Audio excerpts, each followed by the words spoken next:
पिल्लं असताना मादी अस्वल अत्यंत आक्रमक असते. याचा प्रत्यय ताडोबा अंधारी व्याघ्र प्रकल्पातल्या एका घटनेनं आला. फेब्रुवारी 2018 मध्ये ही घटना घडली. त्यावेळी मटकासूर नावाचा एक मोठा वाघ ताडोबामध्ये राज्य करत होता. अनभिषिक्त सम्राट होता त्यावेळी तो. आणि एका सकाळी तो पाण्यामध्ये बसला होता तलावामध्ये. नेमक्या त्याच वेळी दुसऱ्या बाजूने एक अस्वल, मादी अस्वल आली. तिच्या मागोमाग तिचं पिल्लू चालत होतं आणि तिची दृष्टी अधू असल्यामुळे तिला लांबून दिसलं नाही की वाघ बसलेला आहे. मटकासूरने ती जवळ आल्यानंतर तिच्या पिल्लावर आक्रमण करण्याचा प्रयत्न केला आणि त्यावेळी या मादी अस्वलामधली आई जागी झाली. तिने अत्यंत आक्रमक भूमिका घेतली.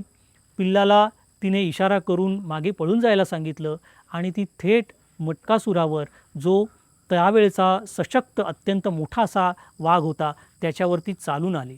दोघांमध्ये भयंकर युद्ध झालं. मटकासूरने त्या मादी अस्वलाला मारण्याचा प्रयत्न केला, तिची मान जबड्यात पकडण्याचा प्रयत्न केला आणि हिने वारंवार आपल्या पंजाने त्याच्या चेहऱ्यावर प्रहार केले. जवळजवळ 20 मिनिटं हा सगळा प्रसंग चालू होता. एका क्षणी मादी अस्वलाने थोडीशी माघार घेतली आणि ती पिल्लाकडे जायला निघाली, पण मटकासूर ऐकायला तयार नव्हता. तो धावत तिच्या मागे गेला.